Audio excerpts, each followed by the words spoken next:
의사봉이 대리석 테이블을 내리치는 순간 저는 이미 알고 있었습니다. 이 판은 시작하기 전에 끝난 거라는 걸요. 2025년 12월 리야드 사우디아라비아 방공망 사업평가회의 석상 전면에 한국 대표단의 자격 박탈을 명시한 서류가 놓여 있었습니다. 백악관 국가안보보좌관실 레터헤드 8개의 서명, 제가 이름을 아는 얼굴들이었어요. 같이 술을 마신 사람, 아이 결혼식에 축전을 보낸 사람, 그 이름들이 한 나라의 목을 자르는 칼날 위에 줄지어 올라가 있었습니다. 저는 제임스 랜돌프, 미 육군 중장 출신, 펜타곤 36년, 중동 방공 작전 총괄, 은퇴 후엔 로키드 마틴 수석 전략고문이라는 번지르르한 명함을 달고 다녔죠. 그날 포시즌스 호텔 킹덤 스위트룸에서 저는 분명히 승자 쪽에 앉아 있었습니다. 그런데 한국의 대령 하나가 문고리를 잡으려다 멈췄습니다.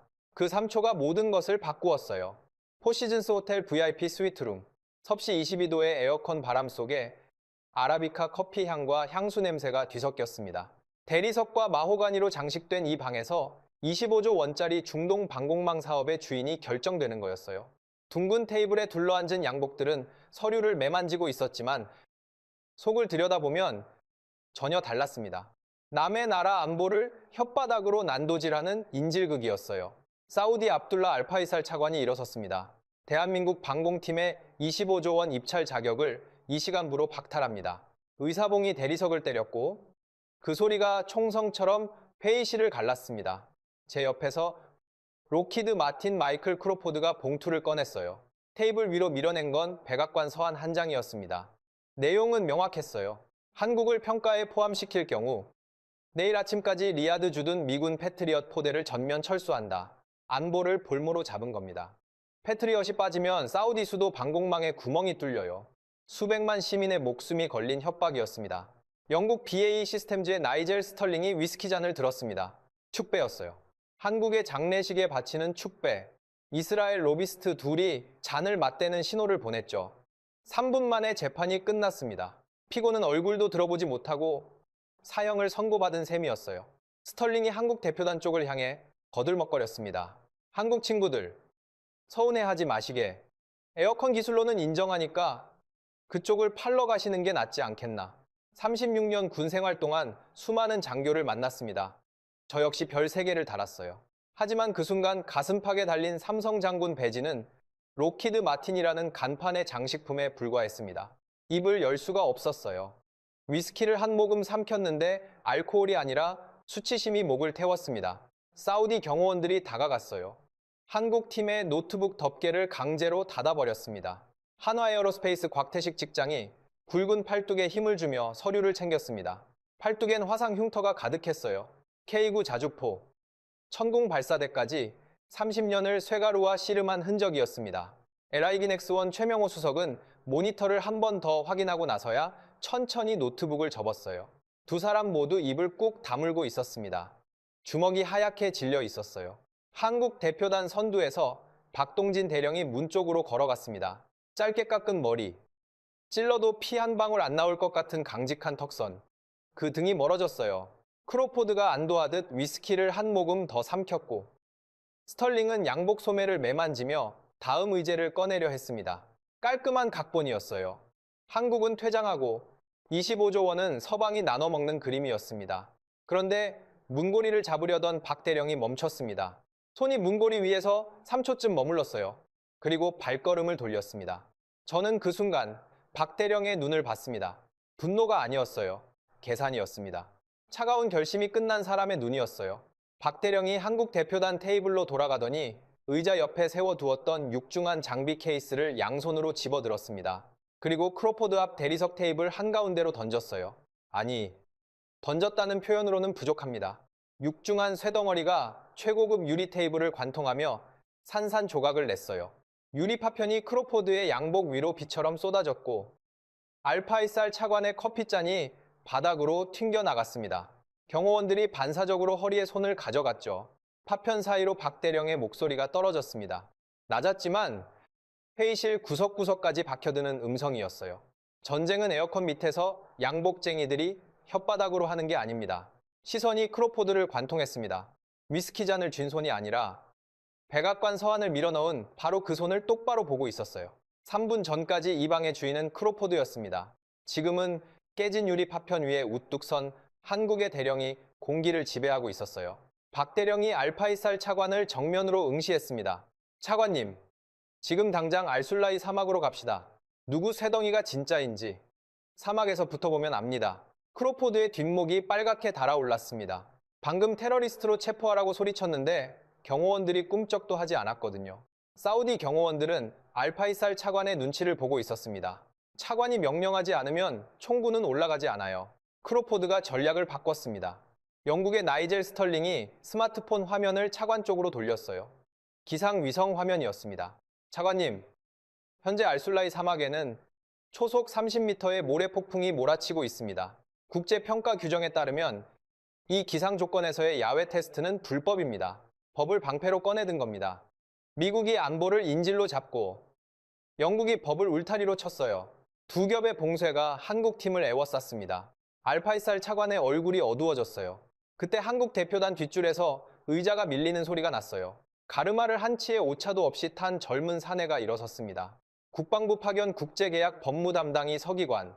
저는 1시간 전에 명함을 교환할 때 처음 인지했어요. 회의실에서 가장 눈에 띄지 않는 사람이었습니다. 이 서기관이 가방에서 500페이지짜리 두꺼운 책을 꺼냈습니다. 국제방산평가 규정집. 크로포드 바로 앞 테이블 위에 내려놓았어요. 쿠앙유리 파편이 또 한 번 튕겨나갔습니다.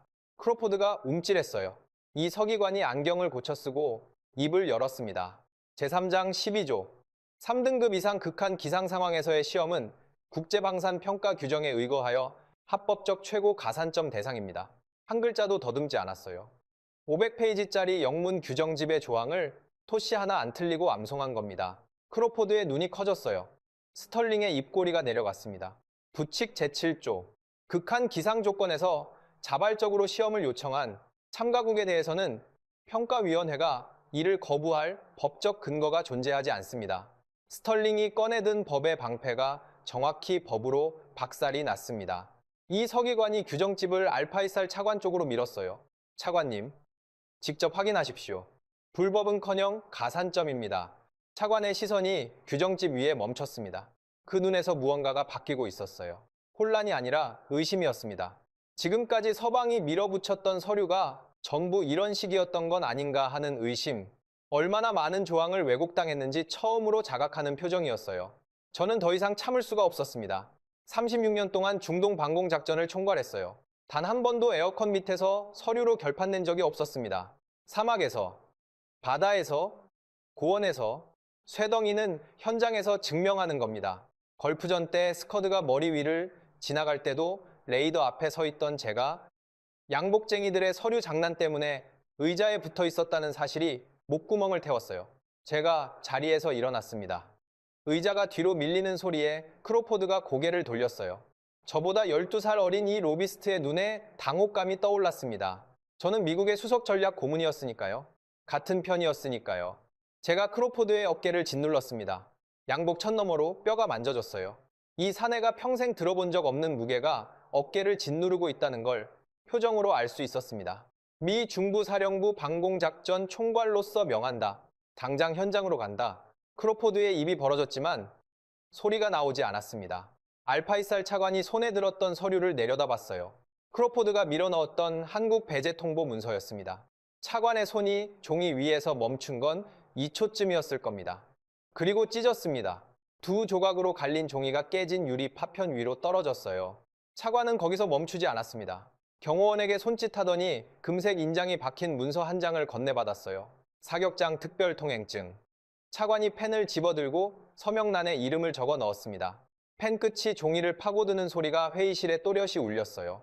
크로포드가 허탈하게 웃었습니다. 스털링은 고개를 저었어요. 안보의 인질도, 법의 방패도 전부 박살이 났습니다. 에어컨 나오는 밀실에서 숨을 들이쉬면 폐가 찢어지는 사막으로 넥타이를 맨 사기꾼들과 기름때 묻은 진짜들이 섭씨 55도의 지옥으로 향하고 있었습니다. 장갑차 문이 열리는 순간 저는 숨을 쉴 수 없었습니다. 숫자로는 알고 있었어요. 섭씨 55도. 기상위성 화면에서 확인했으니까요. 하지만 숫자와 현실은 완전히 다른 세계였습니다. 뜨거운 공기가 폐를 찢어내듯 밀려들었어요.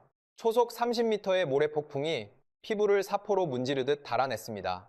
알술라이 제3사막 전술 사격장. 이곳은 회의실과는 다른 차원의 땅이었어요. 크로포드의 꼴이 먼저 눈에 들어왔습니다. 굽김 하나 없던 최고급 양복이 30초 만에 걸레짝이 됐어요. 머리카락은 흙덩이처럼 엉겨붙었습니다. 스털링도 사정은 마찬가지였어요. 런던 정통파의 우아한 체면 따위는 첫 번째 돌풍에 증발해버렸습니다. 미국과 영국 엔지니어 8명이 장갑차 뒤편에서 쏟아져 나왔어요. 패트리엇 레이더와 BAE 해상 센서의 사막 적응 시험을 감독해야 할 사람들이었습니다. 하지만 장갑차 문이 열린 지 1분도 안 돼서 전원이 장비를 내팽개쳤어요. 모니터 케이스를 모래 위에 그냥 떨어뜨리고 케이블을 질질 끌며 통제 벙커 쪽으로 내달렸습니다. 에어컨이 빵빵하게 돌아가는 콘크리트 벙커로 세계 최고 방산업체에서 왔다는 기술자들이 모래바람 한 번에 장비를 버리고 도망치는 광경이었어요. 그런데 더 큰 문제가 터졌습니다. 사격장 남쪽에 대기 모드로 세워두었던 미군 패트리엇 레이더, 사우디에 상시 배치된 물건이었어요. 모래 폭풍이 시작되고 20분쯤 지났을 때 레이더 상단 냉각팬에서 이상한 소리가 났습니다. 끼익! 금속 마찰음이 폭풍 사이로 들렸어요. 저는 그 소리를 알고 있었습니다. 걸프전에서도 들었던 소리거든요. 냉각팬이 모래를 빨아들이고 있었어요. 30초 후 레이더 측면 패널에 붉은 경고등이 켜졌습니다. 에러 404, 시스템 전면 정지. 2천억 원짜리 미국의 자존심이 모래먼지 한 줌에 뻗어버린 겁니다. 냉각팬 필터가 사막 환경에 맞지 않는 규격이었어요. 36년 동안 중동 방공망을 설계한 제가 몰랐겠습니까? 알고 있었습니다. 매번 보고서에 썼어요. 하지만 록히드 마틴은 필터 교체 대신 로비 자금을 늘리는 쪽을 선택했죠. 그 선택의 결과물이 지금 붉은 불을 깜빡이며 사막 한가운데 멈춰서 있었습니다. 크로포드가 벙커 안에서 마이크를 잡고 고함을 질렀어요. 이건 천재지변이다. 평가 무효를 선언한다. 현장에서 이기지 못하면 규정을 들먹여 판을 없애는 겁니다. 리야드 회의실에서 한 번 먹히지 않았던 수법을 또 꺼내드는 뻔뻔함이었어요. 그때 벙커 문이 안에서 밖으로 열렸습니다. 모든 사람이 바깥에서 안으로 도망쳐 들어오는 판에 역방향으로 움직이는 인간이 나타난 겁니다. 한화 에어로스페이스 곽태식 직장이었어요. 방진 마스크 하나만 얼굴에 걸치고 장갑도 없이 맨손으로 철문을 밀었습니다. 화상 흉터가 손목에서 팔꿈치까지 빽빽하게 이어진 팔뚝이 드러났어요. 곽 직장이 폭풍 속으로 한 발자국을 내디뎠습니다. 모래가 얼굴을 때렸어요. 마스크 위로 눈만 드러나 있었는데 그 눈이 찡그려지지도 않았습니다. 두 번째 발자국, 세 번째 발자국. 곽 직장이 55도의 모래 지옥 한가운데를 향해 걸어 들어갔어요. 벙커 안 모니터로 그 장면을 지켜보고 있었습니다. 크로포드는 입을 다물었어요. 도망쳐 들어온 미국 엔지니어들도 모니터 앞에 모여들었습니다. 아무도 말을 하지 못했어요. 곽 직장이 사격장 중앙의 천궁 발사대 앞에 도착했습니다. 발사대 하단에 모래가 수북이 쌓여 있었어요. 무릎을 꿇더니 두 손으로 모래를 퍼냈습니다. 맨손이었어요.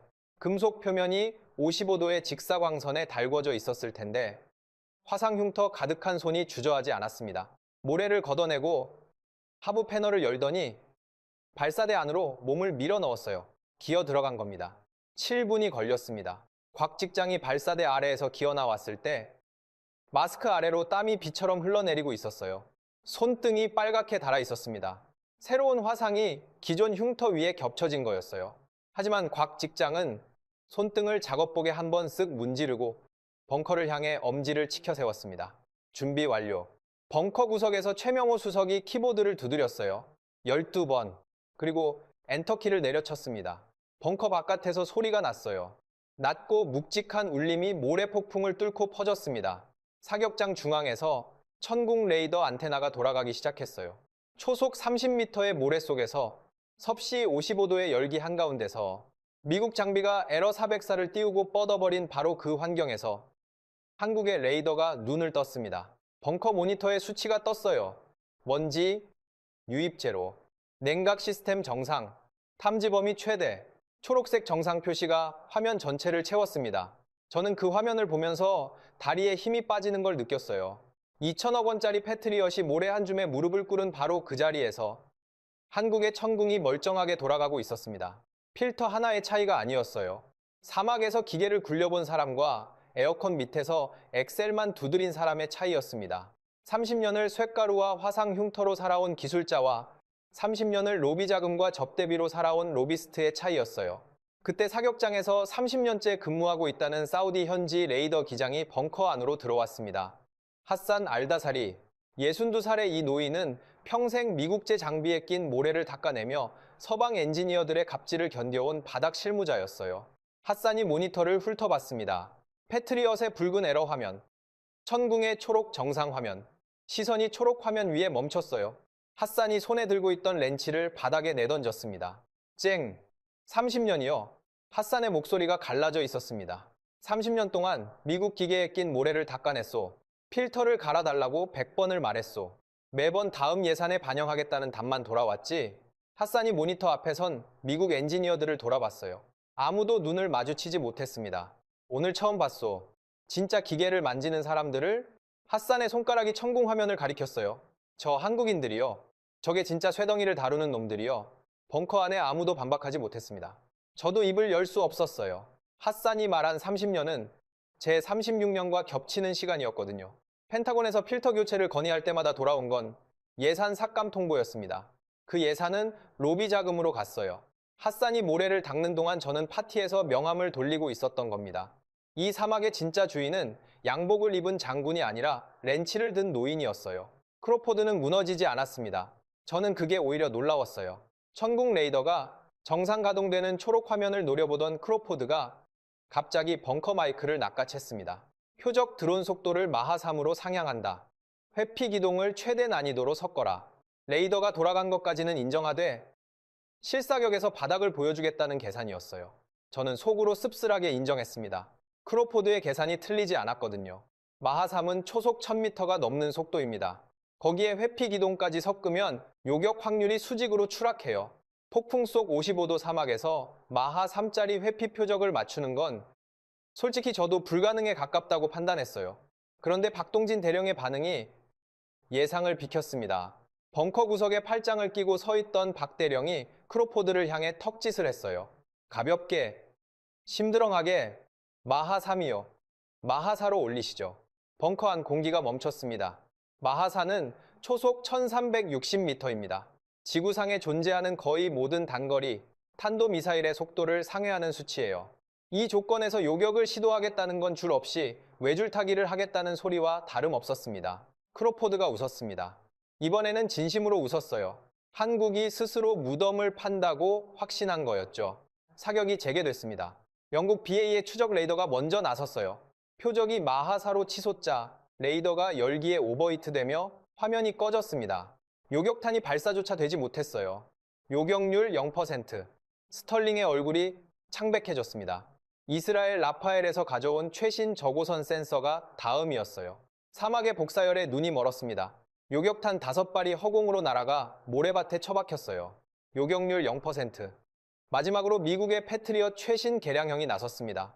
10발의 표적 드론이 마하4로 쏘아 올려졌어요. 시커가 표적을 물었지만 사막의 모래가 적외선을 난반사시키는 순간 눈이 갈팡질팡하기 시작했습니다. 첫 발이 빗나갔어요. 세 번째 발도 빗나갔습니다. 10발 중 7발만 명중했어요.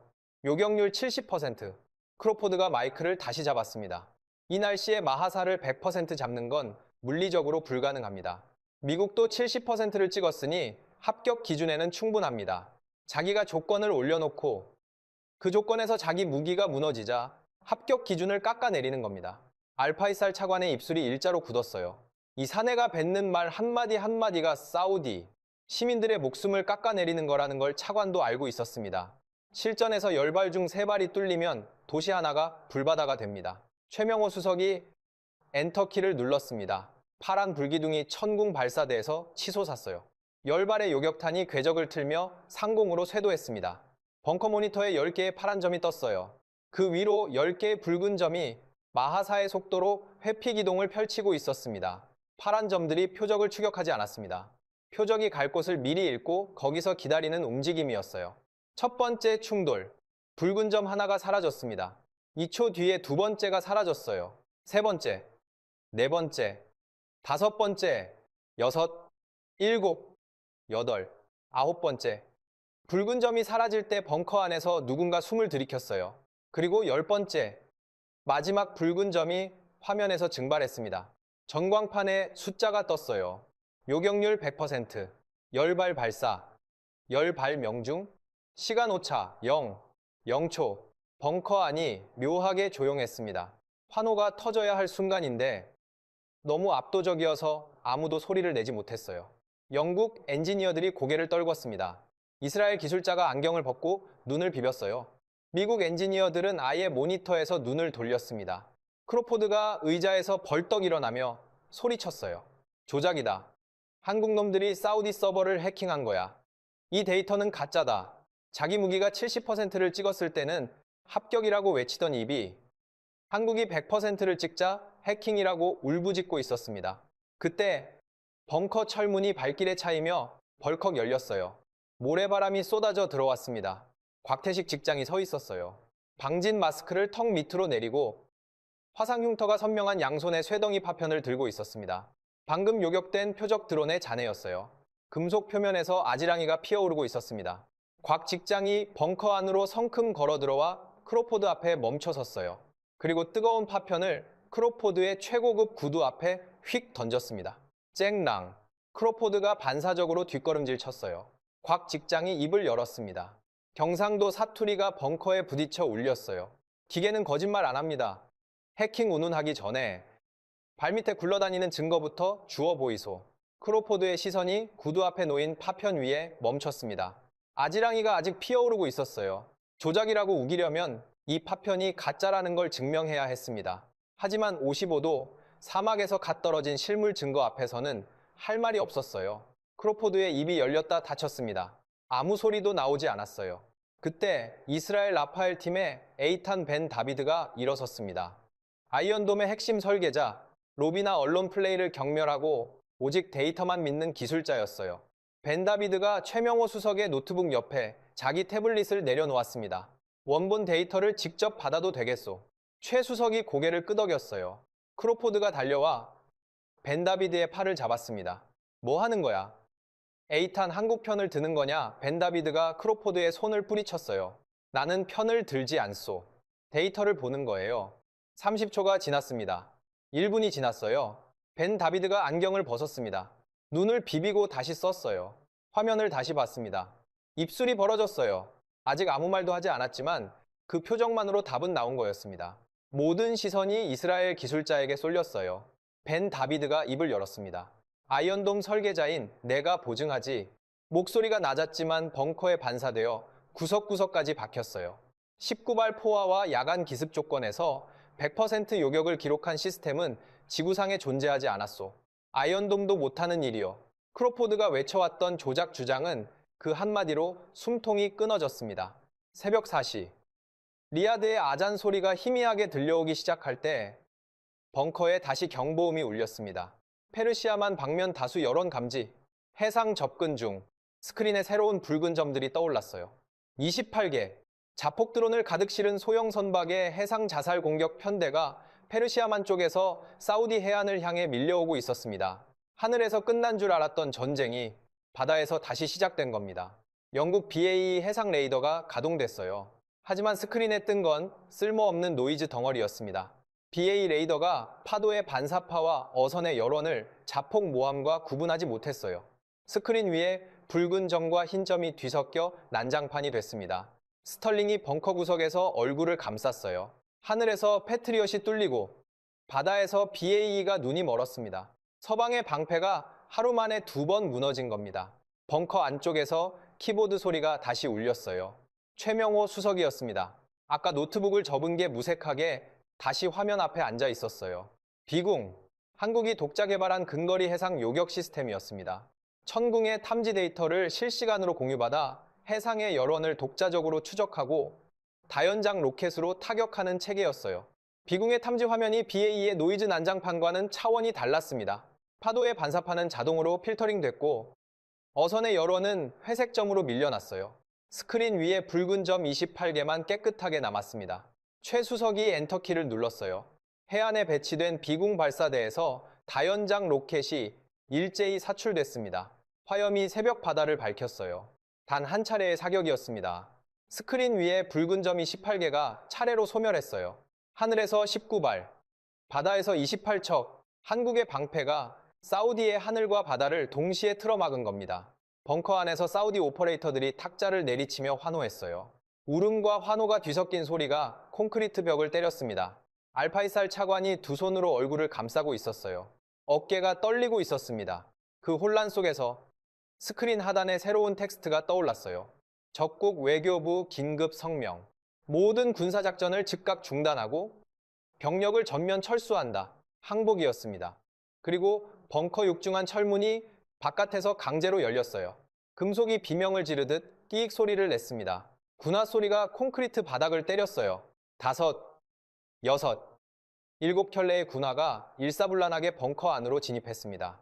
완전 군장의 자동 소총을 가슴 앞에 대각선으로 걸친 무장 경호원들이었어요. 그 뒤에서 한 남자가 모습을 드러냈습니다. 사우디 군복의 사성 장군 견장, 칼리드 빈솔, 사우디아라비아군 합참 의장이자 왕실 근위대 총사령관. 이 나라 군사력의 최정점에 선 사람이 무장 상태로 방공 벙커에 직접 내려온 겁니다. 벙커 안공기가 얼어붙었어요. 합참 의장의 시선이 스크린에 멈췄습니다. 패트리엇 53발 중 34발 요격, 19발 미요격, 천궁 19발 중 19발 요격, 100%. 크로포드가 변명하려고 달려갔습니다. 합참 의장 앞 2걸음 거리에 도달하기 전에 경호원이 움직였어요. 자동소총의 개머리판이 크로포드의 가슴팍을 정확히 가격했습니다. 둔탁한 소리와 함께 크로포드의 몸이 뒤로 날아갔어요. 등이 콘솔에 부딪히며 모니터 하나가 바닥으로 떨어졌습니다. 그 누구도 크로포드를 일으켜 세우지 않았어요. 미군 오퍼레이터들조차 시선을 돌렸습니다. 칼리드 합참 의장이 걸었습니다. 바닥에 쓰러진 크로포드를 밟을 듯 지나쳤어요. 미군 장교들이 서 있는 구역을 투명 인간 취급하며 통과했습니다. 벙커맨 안쪽, 한국 대표단이 서 있는 곳까지 일직선으로 걸어갔어요. 박동진 대령 앞에 멈춰 섰습니다. 벙커 안 모든 사람이 숨을 멈췄어요. 칼리드 합참 의장이 고개를 숙였습니다. 사우디 군부 서열 1위가 사성 장군 견장을 단 사내가 한국의 대령에게 정중하게 고개를 숙인 겁니다. 박 대령은 미동도 하지 않았어요. 경례를 받는 것도 사양하는 것도 아닌 그냥 그 자리에 서 있었습니다. 짧게 깎은 머리 위로 벙커의 형광등 빛이 내려앉았어요. 합참 의장이 벽에 걸린 직통작전 전화를 집어들었습니다. 모든 포대에 하달한다. 지금 즉시 미군 통제망을 단절하라. 사우디 장교들이 패트리엇의 메인 서버에 연결된 통신 케이블을 잡았어요. 미군 오퍼레이터가 손을 뻗으며 소리쳤습니다. 이건 미군 자산입니다. 사우디 장교가 그 손을 뿌리쳤어요. 케이블이 뽑혔습니다. 금속 커넥터가 분리되는 소리가 벙커에 울렸어요. 메인 스크린 2개가 꺼졌습니다. 미국 국방부 로고가 떠있던 화면이 검은색으로 변했어요. 30년 동안 사우디 방공망의 두뇌 역할을 해온 미군 서버의 전원이 물리적으로 차단된 겁니다. 합참 의장이 2번째 명령을 내렸어요. 이 시간부로 사우디 방공 지휘권은 100% 한국이 통제한다. 모든 방공 자산의 운용 권한을 즉시 이관하라. 꺼져 있던 중앙 스크린이 다시 켜졌습니다. 미국 국방부 로고가 있던 자리에 태극 마크가 떠올랐어요. 사우디 방공망의 심장을 상징하는 메인 스크린 한가운데에 태극기의 붉은색과 푸른색이 번갈아 빛났습니다. 그 아래로 한글이 떴어요. 통합 방공 지휘 체계, 대한민국. 저는 그 화면을 바라보면서 양복 안주머니에 손수건을 꺼냈습니다. 걸프전에서부터 들고 다녔던 손수건이었어요. 손에 뭔가를 쥐고 있지 않으면 무릎이 꺾일 것 같았거든요. 25조 원짜리 판에서 양복쟁이들의 목줄이 끊어지고 기름때 묻은 진짜들의 지휘봉이 꽂히는 순간이었습니다. 크로포드는 바닥에서 일어나 벽에 기댄 채로 스크린을 올려다보고 있었어요. 태극마크가 그 사내의 얼굴 위로 붉게 반사되고 있었습니다. 새벽 5시, 크로포드가 사라졌습니다. 호텔 방에도 없고 차량에도 없었어요. 수화물칸에 몸을 우겨넣고 리야드를 빠져나간 정황이 포착됐습니다. 25조 원짜리 사업의 최대 로비스트가 백악관 서한을 들이밀며 한국을 매장하려 했던 그 사내가 수화물칸에 숨어 야반도주했어요. 30년 동맹의 말로가 수화물칸이었습니다. 스털링은 더 적나라했어요. 그날 아침 박동진 대령의 호텔 숙소 문틈으로 서류 봉투가 밀려 들어왔습니다. BAE 시스템즈의 공식 레터헤드. 한국 시스템의 보조 부품을 영국이 납품하겠다는 하청 요청서였어요. 12시간 전에 에어컨이나 팔라고 조롱하던 사내가 하청을 구걸하고 있었습니다. 이스라엘의 벤다비드는 달랐습니다. 구걸하지 않았어요. 대신 텔아비브 본국으로 극비 전문을 보냈습니다. 내용은 나중에 알게 됐어요. 우리의 센서를 폐기하고 한국 시스템을 직수입해야 한다. 아이언돔의 핵심 설계자가 자국의 기술을 버리라는 보고서를 올린 겁니다.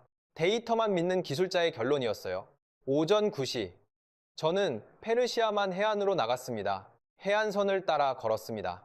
모함의 잔해가 파도에 밀려와 있었어요. 검게 그을린 금속 조각들이 모래 위에 흩어져 있었습니다. 그 사이로 움직이는 사람이 보였어요. 2명이었습니다. 한 명은 금속 탐지기를 들고 모래밭을 기어 다니고 있었어요. 곽태식 직장이었습니다. 화상 흉터 가득한 팔뚝으로 탐지기를 쥐고 빗소리가 날 때마다 무릎을 꿇고 손으로 모래를 파헤쳤어요. 날카로운 쇠조각을 하나씩 주워 올려 허리에 찬통에 담고 있었습니다. 옆에서 박동진 대령이 장갑을 끼고 같은 작업을 하고 있었어요. 승리의 축배를 마셔야 할 사람들이 대약볕 아래 파편을 줍고 있었습니다. 저는 다가갔어요. 뭘 하고 있는 겁니까? 박 대령이 고개를 들었습니다. 땀이 턱선을 타고 흘러내리고 있었어요. 주운 쇠조각 하나를 제게 내밀었습니다. 우리가 쏜 파편입니다. 사우디 해안의 아이들이 놀러 옵니다. 이런 파편에 발이 베이면 안 되지 않겠습니까? 박 대령의 목소리는 담담했습니다. 영웅의 어조가 아니었어요. 당연한 일을 하고 있는 군인의 어조였습니다. 저는 그 파편을 받아들었습니다. 손바닥 위에 올려놓으니 아직 미지근한 열기가 남아 있었어요. 36년이었습니다. 36년 동안 저는 방공작전을 설계했어요. 미사일을 쏘고, 요격률을 계산하고, 보고서를 쓰고, 브리핑을 했습니다. 한 번도 파편을 주운 적이 없었어요. 우리가 쏜 것들이 어디로 떨어지는지 한 번도 생각해 본 적이 없었습니다. 미국은 미사일을 팔았습니다. 한국은 미사일을 쏘고 파편까지 주었어요. 그 차이가 손바닥 위의 쇠조각만큼이나 선명하게 느껴졌습니다. 무릎이 꺾였어요. 저항할 수 없었습니다. 36년의 맹신이, 서방의 오만이, 에어컨 밑에서 주가를 올려온 세월이 한꺼번에 무너져 내렸어요. 모래밭 위에 무릎이 닿았습니다. 박 대령이 저를 내려다보지 않았어요. 그냥 옆으로 지나가며 다음 파편을 주우러 갔습니다. 곽 직장의 금속 탐지기가 삐소리를 냈어요. 또 하나를 찾은 겁니다. 약볕 아래 두 사람의 등이 묵묵히 움직이고 있었습니다. 페르시아만의 파도가 해안을 적셨어요. 제 무릎 아래로 뜨거운 모래가 스며들었습니다. 3개월이 지났습니다. 2026년 3월 22일 워싱턴 DC. 의 아침은 리야드와는 다른 종류의 차가움이 있었어요. 섭씨 사도, 캐넌 하우스 오피스 빌딩 앞에 줄지어선 검은 세단들 사이로 하얀 입김이 피어올랐습니다. 저는 차에서 내리면서 양복 안주머니를 만졌어요. 손수건이 아니었습니다. 사우디 해안가에서 주운 미사일 파편이었어요. 3개월 동안 이 쇠조각을 한 번도 손에서 놓지 않았습니다. 날카로운 모서리가 손바닥에 자국을 남겼지만 신경 쓰지 않았어요. 하원 군사위원회 특별청문회장, 대리석 기둥과 마호가니 패널로 장식된 이 공간에서 전 세계 군산 복합체의 주가가 결정됩니다. 로키드 마틴, 레이시온, 노스롭 그러먼, 미국 방산의 빅삼 임원들이 뒷줄에 나란히 앉아 있었어요. 앞줄에는 별 2개에서 4개까지 현역 장성 7명이 정복 차림으로 자리를 잡고 있었습니다. 기자 30여 명이 방청석 뒤편에 진을 쳤어요. 저는 증인석으로 걸어갔습니다. 마호가니 테이블 위에 서류 한 뭉치가 가지런히 정렬되어 있었어요. 로키드 마틴이 준비한 증언 대본이었습니다. 억대 달러를 들여 최고급 로펌 3곳이 합작해서 써낸 물건이었어요. 핵심은 명확했습니다. 사우디에서 패트리엇이 뚫린 건 사우디 통신망의 노후화 때문이며 한국 장비가 미군 체계에 무단 개입해 혼선을 초래했다는 시나리오였어요. 한국의 책임을 전가하고 패트리엇의 명예를 보전하고 로키드 마틴의 주가를 지키는 각본이었습니다. 위원장이 의사봉을 내리쳤어요. 증인 제임스 A. 랜돌프 전 중장을 증인석으로 소환합니다. 저는 증인석에 앉았습니다. 카메라 렌즈 수십 개가 제 얼굴을 향하고 있었어요. 뒷줄에 앉은 로키드 마틴 임원이 저를 뚫어지게 봤습니다. 대본대로 하라는 무언의 압력이었어요. 위원장이 첫 번째 질문을 던졌습니다. 랜돌프 전 중장, 2025년 12월 리야드 방공 사태에서 한국 장비의 결함으로 인해 미군 패트리엇 체계가 방해를 받은 것이 사실입니까? 질문 자체에 이미 답이 들어가 있었어요. 한국 장비의 결함이라는 전제가 사실인 것처럼 포장되어 있었습니다. 저는 테이블 위에 대본을 내려다봤습니다. 한 줄 한 줄이 거짓말이었어요. 그리고 양복 안주머니의 파편이 허벅지를 눌렀습니다. 날카로운 모서리가 옷감을 뚫고 살을 찔렀어요. 박동진 대령의 목소리가 귀에 울렸습니다. 사우디 아이들이 다치면 안 됩니다. 대약볕 아래 파편을 줍던 두 사람의 등이 눈앞에 떠올랐어요. 곽태식 직장의 화상, 흉터, 최명호 수석의 흔들리지 않는 손가락, 핫산이 바닥에 내던진 렌치 소리, 크로포드의 구두 앞에 떨어진 뜨거운 쇠조각. 대본을 양손으로 잡았습니다. 카메라가 일제히 초점을 맞췄어요. 로키드 마틴 임원이 고개를 끄덕였습니다. 저는 대본을 찢었습니다. 한 번에 두 조각으로 갈랐어요. 카메라 플래시가 폭발했습니다. 찢어진 종이를 다시 잡고 네 조각으로 만들었어요. 또 찢었습니다. 8조각. 종이 파편이 마호가니 테이블 위로 흩뿌려졌어요. 로키드 마틴의 로고가 찢겨나간 종이 쪽이 카메라 앞에서 떨어져 내렸습니다. 청문 회장이 얼어붙었어요. 저는 양복 안주머니에서 파편을 꺼냈습니다. 마호가니 단상 위에 올려놓았어요. 쨍 금속이 나무를 때리는 소리가 마이크를 통해 청문 회장 전체에 울렸습니다. 날카로운 모서리에 아직 사막의 흙이 묻어 있었어요. 마이크를 당겼습니다. 위원장님, 질문에 답하겠습니다. 목소리가 떨리지 않았습니다. 한국 장비의 결함이 미군 체계를 방해한 사실은 없습니다. 진실은 정반대입니다. 청문 회장의 공기가 바뀌었어요. 2025년 12월 18일 새벽, 리야드에 53발의 복합 포화 공습이 쏟아졌습니다. 미군 패트리엇은 34발을 잡았지만 소프트웨어 오류로 19발을 뚫렸습니다. 착탄까지 3분이었어요. 벙커 안에 누구도 손을 쓸 수 없었습니다. 저를 포함해서요. 청문 회장이 숨을 죽였어요. 그 3분 안에 한국의 엔지니어 한 명이 미군 통제망을 우회하고 천공 방공 체계를 독자 가동했습니다. 19발의 요격탄이 19발의 탄도를 전부 격추했어요. 100%, 파편 피해 제로, 사상자 제로, 웅성거림이 터졌습니다. 위원장이 의사봉을 2번 내리쳤어요. 저는 멈추지 않았습니다. 단상 위에 파편을 손가락으로 가리켰어요. 이 쇠조각이 사우디 해안가에서 주운 미사일 파편입니다. 전투가 끝난 다음 날, 저는 해안가에서 한국 군인 2명을 봤습니다. 승리의 축배를 마시는 게 아니었어요. 목소리가 갈라졌습니다. 백약볕 아래 무릎을 꿇고 파편을 줍고 있었습니다. 사우디 아이들이 발을 다칠까 봐요. 청문 회장에 기침 소리 하나 없었어요. 36년을 펜타곤에서 보냈습니다. 방공작전을 설계하고 미사일을 팔고 동맹이라는 이름으로 비즈니스를 했어요. 단 한 번도 우리가 쏜 파편이 어디로 떨어지는지 생각해 본 적이 없었습니다. 저는 파편을 다시 집어들었어요. 카메라를 향해 들어 올렸습니다. 자본과 로비의 시대는 끝났습니다. 이 파편이 증거입니다. 방산과 동맹의 새로운 기준은 저 작고 강한 나라, 대한민국의 진정성입니다. 파편을 든 손이 카메라 플래시 속에서 빛났어요. 무거운 침묵이 청문 회장을 짓눌렀습니다. 3초, 4초, 5초. 그리고 맨 뒷줄에서 누군가 일어섰어요. 박수 하나가 울렸습니다. 옆자리에서 한 명이 더 일어났어요. 반대편 줄에서 세 번째가 일어섰습니다. 민주당 의원이었어요. 네 번째는 공화당 의원이었습니다. 이념도, 당적도, 진영도 상관없었어요.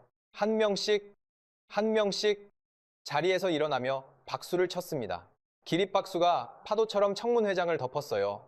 저는 증인석에 앉은 채로 파편을 내려다봤습니다. 날카로운 모서리에 사우디 모래가 아직 묻어 있었어요. 36년의 군 생활 중 가장 긴 박수였습니다. 하지만 그 박수는 저를 위한 게 아니었어요. 55도 사막에서 맨손으로 필터를 갈아 끼운 기술자를 위한 박수였습니다. 땀 한 방울 흘리지 않고 엔터키 하나로 19발을 막아낸 연구원을 위한 박수였어요.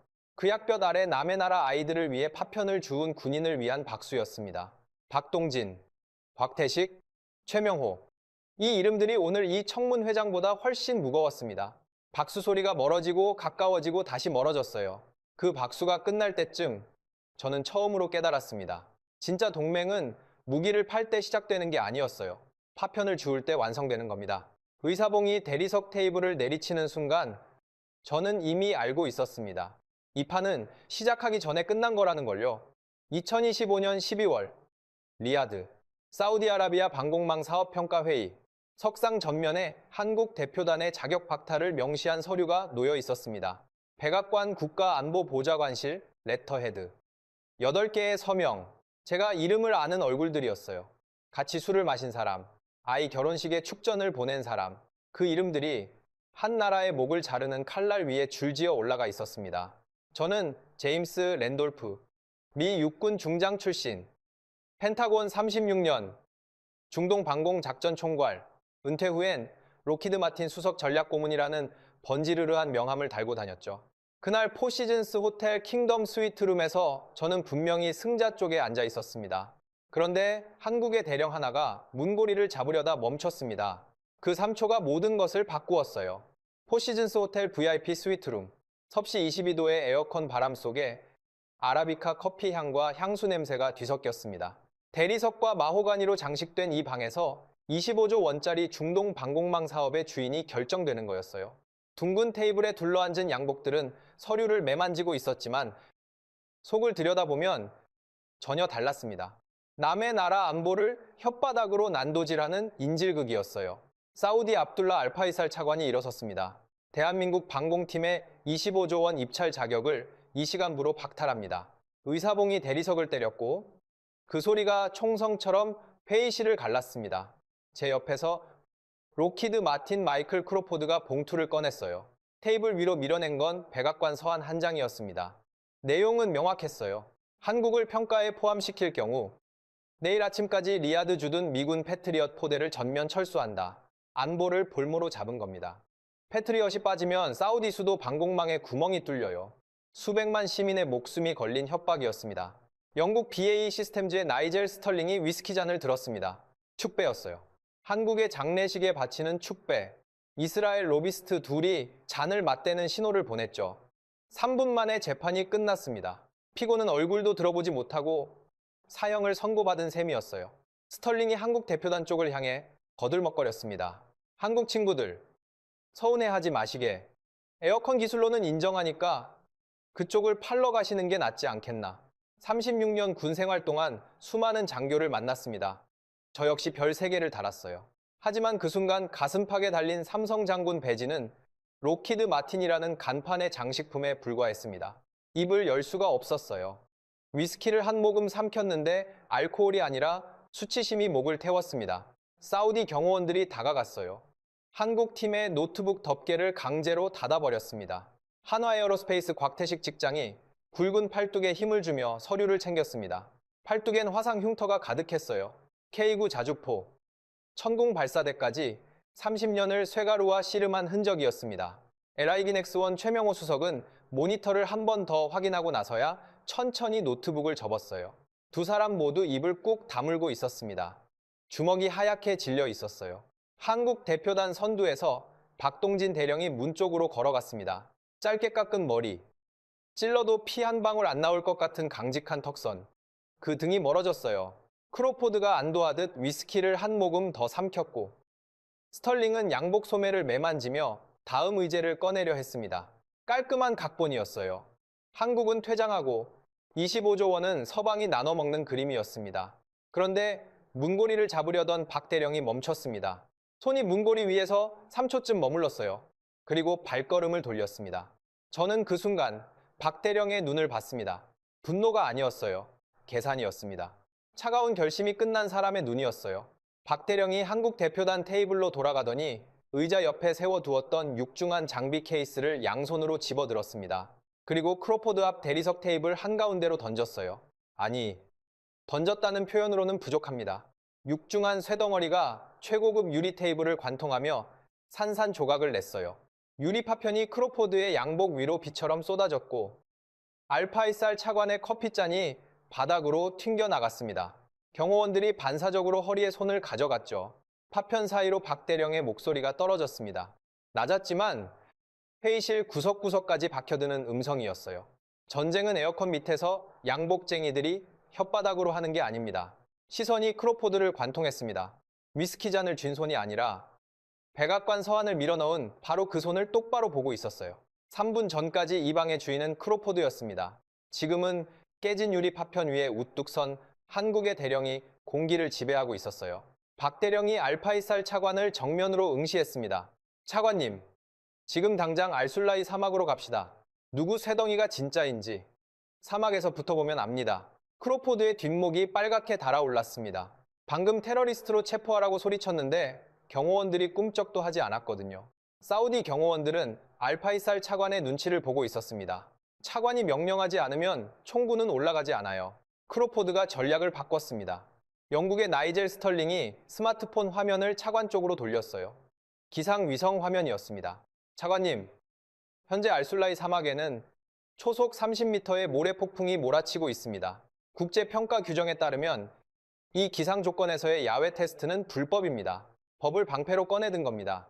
미국이 안보를 인질로 잡고 영국이 법을 울타리로 쳤어요. 두 겹의 봉쇄가 한국 팀을 에워쌌습니다. 알파이살 차관의 얼굴이 어두워졌어요. 그때 한국 대표단 뒷줄에서 의자가 밀리는 소리가 났어요. 가르마를 한 치의 오차도 없이 탄 젊은 사내가 일어섰습니다. 국방부 파견 국제계약 법무 담당이 서기관. 저는 1시간 전에 명함을 교환할 때 처음 인지했어요. 회의실에서 가장 눈에 띄지 않는 사람이었습니다. 이 서기관이 가방에서 500페이지짜리 두꺼운 책을 꺼냈습니다. 국제방산평가 규정집. 크로포드 바로 앞 테이블 위에 내려놓았어요. 쿠앙유리 파편이 또 한 번 튕겨나갔습니다. 크로포드가 움찔했어요. 이 서기관이 안경을 고쳐 쓰고 입을 열었습니다. 제3장 12조. 3등급 이상 극한 기상 상황에서의 시험은 국제방산평가 규정에 의거하여 합법적 최고 가산점 대상입니다. 한 글자도 더듬지 않았어요. 500페이지짜리 영문 규정집의 조항을 토시 하나 안 틀리고 암송한 겁니다. 크로포드의 눈이 커졌어요. 스털링의 입꼬리가 내려갔습니다. 부칙 제7조.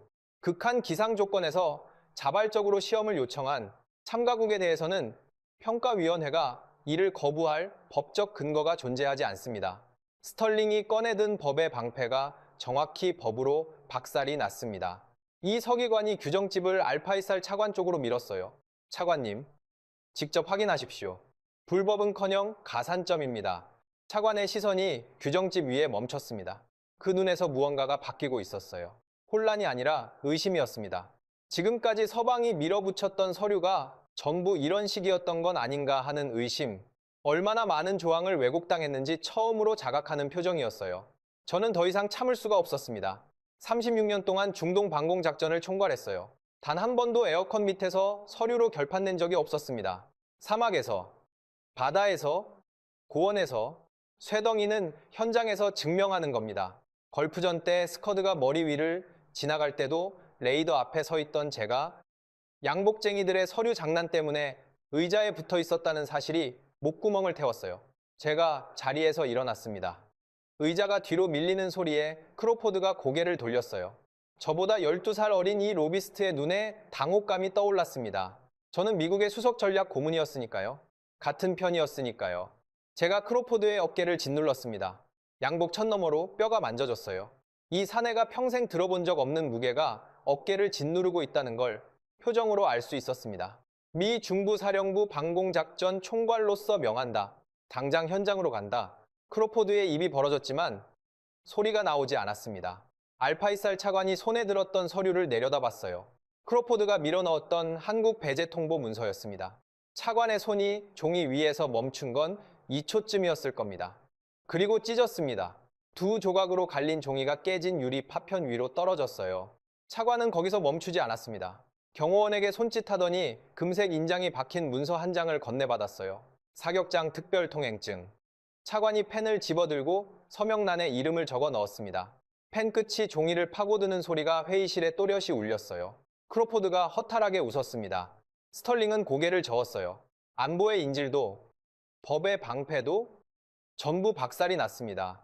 에어컨 나오는 밀실에서 숨을 들이쉬면 폐가 찢어지는 사막으로 넥타이를 맨 사기꾼들과 기름때 묻은 진짜들이 섭씨 55도의 지옥으로 향하고 있었습니다. 장갑차 문이 열리는 순간 저는 숨을 쉴 수 없었습니다. 숫자로는 알고 있었어요. 섭씨 55도. 기상위성 화면에서 확인했으니까요. 하지만 숫자와 현실은 완전히 다른 세계였습니다. 뜨거운 공기가 폐를 찢어내듯 밀려들었어요. 초속 30m의 모래폭풍이 피부를 사포로 문지르듯 달아냈습니다. 알술라이 제3사막 전술 사격장. 이곳은 회의실과는 다른 차원의 땅이었어요. 크로포드의 꼴이 먼저 눈에 들어왔습니다. 굽김 하나 없던 최고급 양복이 30초 만에 걸레짝이 됐어요. 머리카락은 흙덩이처럼 엉겨붙었습니다. 스털링도 사정은 마찬가지였어요. 런던 정통파의 우아한 체면 따위는 첫 번째 돌풍에 증발해버렸습니다. 미국과 영국 엔지니어 8명이 장갑차 뒤편에서 쏟아져 나왔어요. 패트리엇 레이더와 BAE 해상 센서의 사막 적응 시험을 감독해야 할 사람들이었습니다. 하지만 장갑차 문이 열린 지 1분도 안 돼서 전원이 장비를 내팽개쳤어요. 모니터 케이스를 모래 위에 그냥 떨어뜨리고 케이블을 질질 끌며 통제 벙커 쪽으로 내달렸습니다. 에어컨이 빵빵하게 돌아가는 콘크리트 벙커로 세계 최고 방산업체에서 왔다는 기술자들이 모래바람 한 번에 장비를 버리고 도망치는 광경이었어요. 그런데 더 큰 문제가 터졌습니다. 사격장 남쪽에 대기 모드로 세워두었던 미군 패트리엇 레이더, 사우디에 상시 배치된 물건이었어요. 모래 폭풍이 시작되고 20분쯤 지났을 때 레이더 상단 냉각팬에서 이상한 소리가 났습니다. 끼익, 금속 마찰음이 폭풍 사이로 들렸어요. 저는 그 소리를 알고 있었습니다. 걸프전에서도 들었던 소리거든요. 냉각팬이 모래를 빨아들이고 있었어요. 30초 후 레이더 측면 패널에 붉은 경고등이 켜졌습니다. 에러 404, 시스템 전면 정지. 2천억 원짜리 미국의 자존심이 모래먼지 한 줌에 뻗어버린 겁니다. 냉각팬 필터가 사막 환경에 맞지 않는 규격이었어요. 36년 동안 중동 방공망을 설계한 제가 몰랐겠습니까? 알고 있었습니다. 매번 보고서에 썼어요. 하지만 록히드 마틴은 필터 교체 대신 로비 자금을 늘리는 쪽을 선택했죠. 그 선택의 결과물이 지금 붉은 불을 깜빡이며 사막 한가운데 멈춰서 있었습니다. 크로포드가 벙커 안에서 마이크를 잡고 고함을 질렀어요. 이건 천재지변이다. 평가 무효를 선언한다. 현장에서 이기지 못하면 규정을 들먹여 판을 없애는 겁니다. 리야드 회의실에서 한번 먹히지 않았던 수법을 또 꺼내드는 뻔뻔함이었어요. 그때 벙커 문이 안에서 밖으로 열렸습니다. 모든 사람이 바깥에서 안으로 도망쳐 들어오는 판에 역방향으로 움직이는 인간이 나타난 겁니다. 한화 에어로스페이스 곽태식 직장이었어요. 방진 마스크 하나만 얼굴에 걸치고 장갑도 없이 맨손으로 철문을 밀었습니다. 화상 흉터가 손목에서 팔꿈치까지 빽빽하게 이어진 팔뚝이 드러났어요. 곽 직장이 폭풍 속으로 한 발자국을 내디뎠습니다. 모래가 얼굴을 때렸어요. 마스크 위로 눈만 드러나 있었는데 그 눈이 찡그려지지도 않았습니다. 두 번째 발자국, 세 번째 발자국. 곽 직장이 55도의 모래 지옥 한가운데를 향해 걸어 들어갔어요. 벙커 안 모니터로 그 장면을 지켜보고 있었습니다. 크로포드는 입을 다물었어요. 도망쳐 들어온 미국 엔지니어들도 모니터 앞에 모여들었습니다. 아무도 말을 하지 못했어요. 곽 직장이 사격장 중앙의 천궁 발사대 앞에 도착했습니다. 발사대 하단에 모래가 수북이 쌓여 있었어요. 무릎을 꿇더니 두 손으로 모래를 퍼냈습니다. 맨손이었어요. 금속 표면이 55도의 직사광선에 달궈져 있었을 텐데 화상 흉터 가득한 손이 주저하지 않았습니다.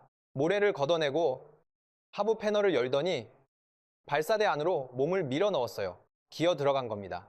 7분이 걸렸습니다. 곽 직장이 발사대 아래에서 기어 나왔을 때 마스크 아래로 땀이 비처럼 흘러내리고 있었어요. 손등이 빨갛게 달아 있었습니다. 새로운 화상이 기존 흉터 위에 겹쳐진 거였어요. 하지만 곽 직장은 손등을 작업복에 한번 쓱 문지르고 벙커를 향해 엄지를 치켜 세웠습니다. 준비 완료. 벙커 구석에서 최명호 수석이 키보드를 두드렸어요. 12번. 그리고 엔터키를 내려쳤습니다. 벙커 바깥에서 소리가 났어요. 낮고 묵직한 울림이 모래 폭풍을 뚫고 퍼졌습니다. 사격장 중앙에서 천궁 레이더 안테나가 돌아가기 시작했어요.